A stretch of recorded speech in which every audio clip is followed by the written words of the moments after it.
Hello दोस्तों, बहुत बहुत स्वागत है आपका हमारे नए वीडियो में। बात करेंगे ईएसजी फंड्स के बारे में। दोस्तों, ये म्यूचुअल फंड की थीमेटिक कैटेगरी है और पिछले कुछ सालों से ईएसजी का नाम बहुत सुना जा रहा है। तो ये ईएसजी क्या है, तो इसको हम वीडियो में आपको बताएंगे, कॉन्सेप्ट्स आपको हम बताएंगे।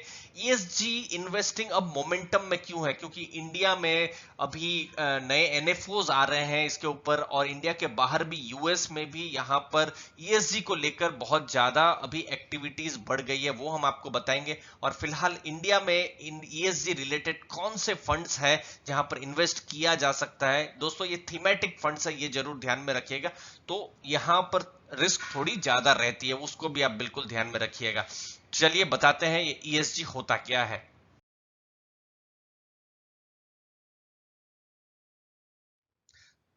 दोस्तों, जब भी किसी कंपनी के एनालिसिस करते हैं तो हम लोग बैलेंस शीट देखते हैं या फिर प्रॉफिट एंड लॉस स्टेटमेंट या फिर कुछ रेशियोज देखते हैं। तो ये सब फाइनेंशियल चीजें होती है, लेकिन ईएसजी में हम नॉन फाइनेंशियल फैक्टर्स को भी देखते हैं दोस्तों।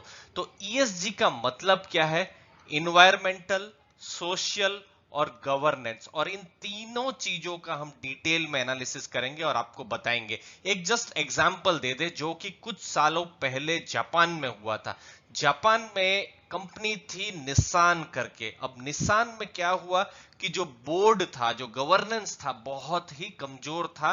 और जो सीईओ जो थे, जो कार्लोस थे, वो ज्यादा सैलरी लेते थे और उनकी सैलरी को ठीक से डिस्क्लोज नहीं किया गया था। और बाद में उस सीईओ को अरेस्ट भी कर लिया गया। लेकिन रिजल्ट क्या होता है? स्टॉक का प्राइस गिरता है, निसान का जो एक ब्रांड है था, वो ब्रांड नेम भी खराब होता है। तो in short, socially conscious investing है ईएसजी इन्वेस्टिंग दोस्तों।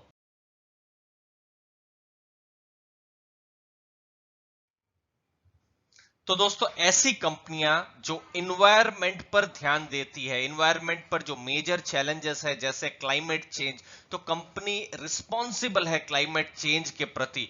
नेचुरल रिसोर्स का किस तरीके से यूजेज कर रही है, अगर कंपनी का ऐसा बिजनेस है कि उसे नेचुरल रिसोर्स को यूज करना पड़ रहा है, तो वो रिस्पॉन्सिबली यूज कर रही है कि नहीं, वो सब देखना, तो वो होता है ईएसजी। या फिर उस पर बहुत सारे केसेस लगे हुए हैं, वो ठीक से काम नहीं कर पा रहे हैं, वो सब फिर नेगेटिव स्कोर्स में आते हैं। देखिए, कंपनी अगर अपना कहीं प्लांट डालती है तो वाटर पोल्यूशन या वेस्ट पोल्यूशन जो भी होता है, तो वो मैनेजमेंट कर पाते हैं कि नहीं, कम से कम वेस्ट हो, या फिर वेस्ट मैनेजमेंट वो ठीक से कर पा रहे हैं कि नहीं, उस चीज को देखना वो भी बहुत जरूरी है। क्योंकि बहुत सारी मैन्युफैक्चरिंग कंपनियों में ये सब इश्यूज आते रहते हैं। तो ओवरऑल जो कंपनी रिस्पॉन्सिबल है इन्वायरमेंट के प्रति, तो वो हाई स्कोर करती है इन्वायरमेंटल एस्पेक्ट यानी ई एस्पेक्ट में।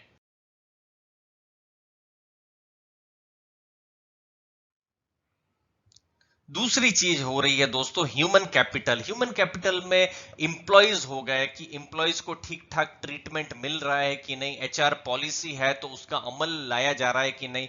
कंपनी के वेंडर्स होते हैं, तो वेंडर्स का जो बिल पेमेंट है या जो वेंडर की जो सर्विसेज कंपनी ले रही है, तो वो उसके अगेंस्ट में ठीक ठाक बिल पेमेंट होता है कि नहीं, उनको ठीक ठाक, उनके साथ कोई प्रताड़ना उनके साथ तो नहीं होती है, वो चीज देखना। यहां तक कि कस्टमर्स भी एक पार्ट है कि कस्टमर के प्रति कंपनी जागरूक है कि नहीं, कस्टमर कंप्लेन को कंपनी सीरियसली ले रही है या नहीं। तो ये सब चीजें ह्यूमन कैपिटल के अंदर में आती है। कंपनी के जो इंप्लॉइज है उनमें इक्वालिटी है कि नहीं, मतलब भेदभाव तो नहीं हो रहा है कोई भी रीजन के लिए। भेदभाव की कोई भी रीजन का है तो फिर मैं उसको भाई भतीजावाद जैसा हो गया कि मैं इसको ज्यादा प्रेफरेंस दूंगा, उसको ज्यादा प्रेफरेंस नहीं दूंगा, वैसा तो है कि नहीं। सोशली जागरूक है कि नहीं, जो भी सोशल इश्यूज होते हैं, सीएसआर जो फंडिंग होती है, वो सब इश्यूज में कंपनी के डिवीजन है कि नहीं, रिस्पॉन्सिबल है कि नहीं, वो सब चीजें। फिर जेंडर डाइवर्सिटी है, चाइल्ड लेबर पॉलिसी कंपनी की ठीक ठाक है कि नहीं, तो ये सब सोशल जो एस्पेक्ट है उसमें आ गया।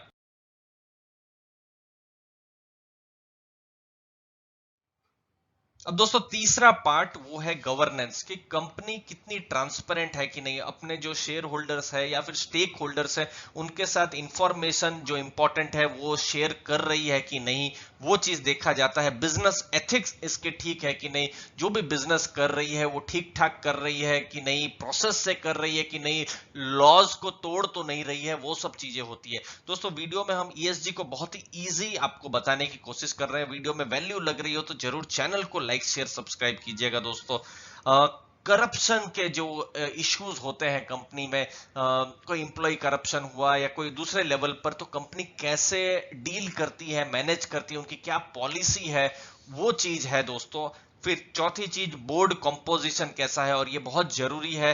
ऐसे नाम लेना सही नहीं रहेगा, ऐसे कुछ कंपनीज है जहां पर सीईओ को पूरा फ्री हैंड दे दिया जाता था, बोर्ड कंपोजिशन कमजोर था, बोर्ड की रिस्पॉन्सिबिलिटी नहीं लेता था, और फिर बाद में कंपनी भी डूबती है और कंपनी का नाम भी डूबता है दोस्तों। तो ये भी इंपॉर्टेंट चीज आता है, वो है गवर्नेंस एस्पेक्ट पर दोस्तों।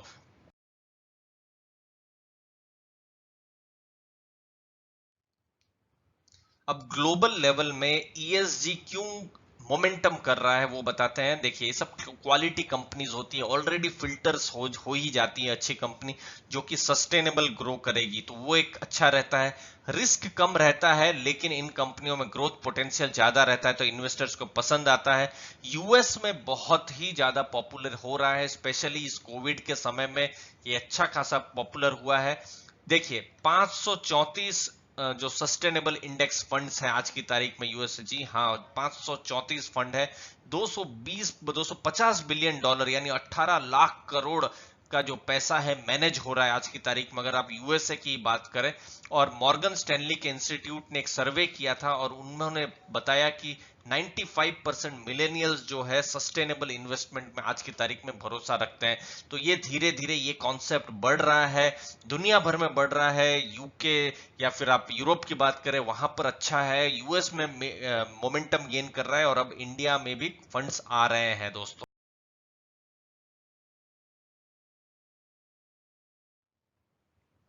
अब आपको नेगेटिव इंपैक्ट भी बता दे दोस्तों कि अगर नॉन ईएसजी कंपनी है तो क्या होगा।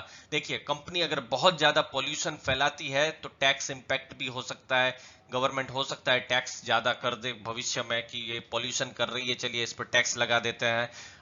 कंपनी अगर अपने इंप्लॉइज के साथ या वेंडर्स के साथ या कस्टमर के साथ अगर अच्छा व्यवहार नहीं करती है तो हो सकता है कि ये कंपनी को अवॉइड ही कर दिया, इसके प्रोडक्ट को एक तरीके से बॉयकॉट ही कर दे। तो ऐसा भी होता है, ऐसे भी कभी कभी केसेस आते हैं मीडिया में। पुअर गवर्नेंस कंपनी है दोस्तों, तो फिर एक इन्वेस्टर के दिमाग में भी एक नेगेटिव एक ख्याल आ जाता है कि ऐसी कंपनी जिसका गवर्नेंस ही ठीक नहीं है, प्रोमोटर ही ठीक नहीं है, या फिर जो बोर्ड है वही ठीक नहीं है, तो उसको नेगेटिवली उसे देखा जा सकता है और stock price at the end गिर सकता है ऐसी कंपनियों में।